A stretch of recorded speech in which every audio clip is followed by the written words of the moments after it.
নমস্কার বন্ধুরা, আজ বানাবো ভান্ডারাওয়ালা টমেটো চাটনি। তার জন্য সবার প্রথমে একটু জল গরম হতে দিয়েছিলাম। তারপর এখানে কেটে রাখা টমেটোগুলো দিয়ে দিচ্ছি।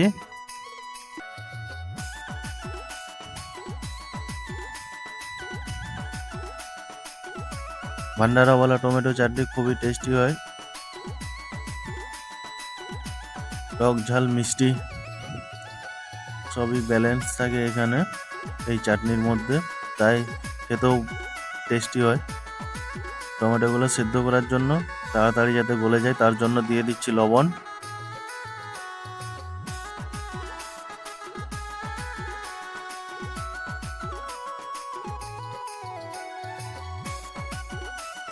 লবণ দেওয়ার পর মিক্স করে নেব।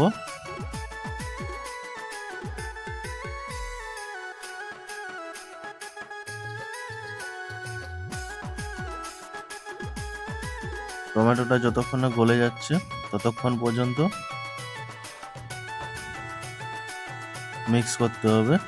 প্রায় 20 মিনিট মতো সময় লাগে টমেটো চাটনি বানানোর জন্য।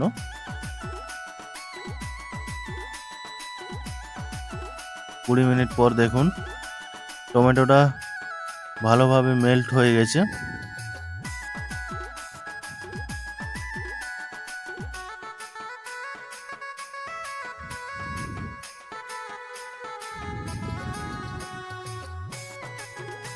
এই সময় দিয়ে দেব ঝালের জন্য শুকনো লঙ্কা গুঁড়ো, তারপর দিয়ে দিচ্ছি অল্প পরিমাণে জিরে পাউডার,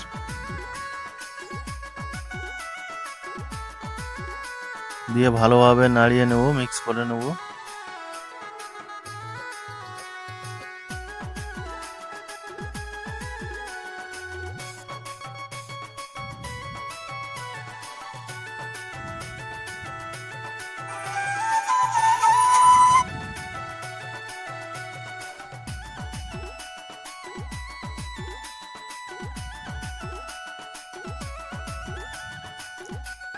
ভালোভাবে মিক্স করার পর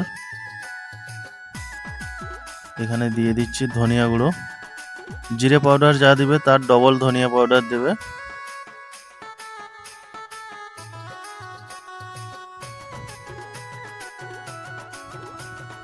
তারপর এখানে দিয়ে দিচ্ছি চিনি।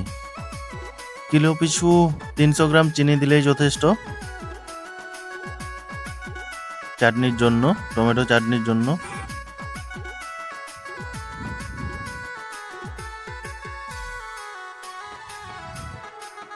তিনশো 10 কিলো টমেটো ছিল এখানে, তাই 3 কিলো চিনি দিয়েছি এখানে।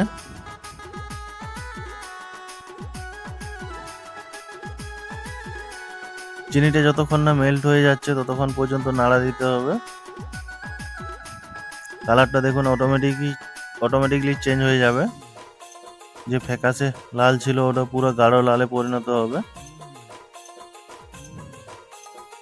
এই সময় দিয়ে দেব লেমন জুস।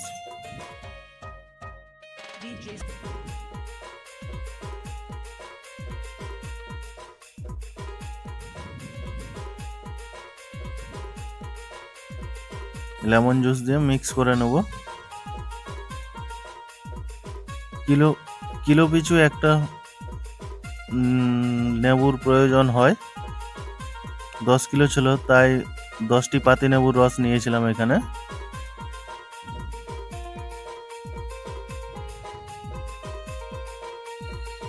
চিনিটা ভালোভাবে মেল্ট হয়ে এলে এইরকম ভাবে বলক মারবে, দেখো এদিক ওদিক ছিটকাতে থাকবে আর সাইডে থেকে লেগে যেতে থাকবে, তখন বুঝবে চিনি পারফেক্টলি ভাবে মেল্ট হয়ে গেছে।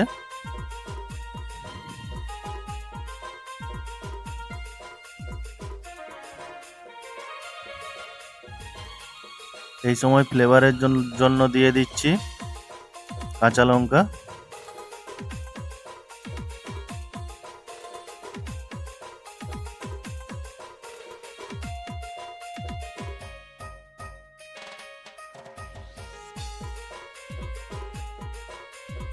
তারপর দিয়ে দিচ্ছি কাসুরি মেথি।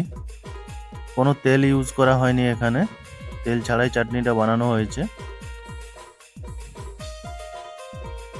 আর কোনো তাড়কাও মারা হয়নি।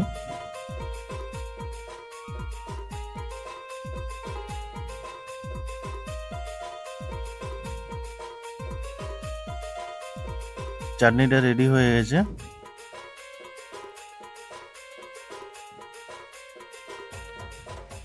কালারটা দেখে বুঝতেই পেরেছো যে কি টেস্ট হতে চলেছে। এখন নামিয়ে নিচ্ছি চাটনিটা। ভিডিওটি কেমন লাগলো অবশ্যই কমেন্ট করে জানাবেন। আর আমার চ্যানেলে নতুন হয়ে থাকলে অবশ্যই চ্যানেলটিকে সাবস্ক্রাইব করে বেল নোটিফিকেশনটি অন করে রাখবেন পরবর্তী ভিডিও দেখার জন্য। ভিডিওটি দেখার জন্য অসংখ্য ধন্যবাদ।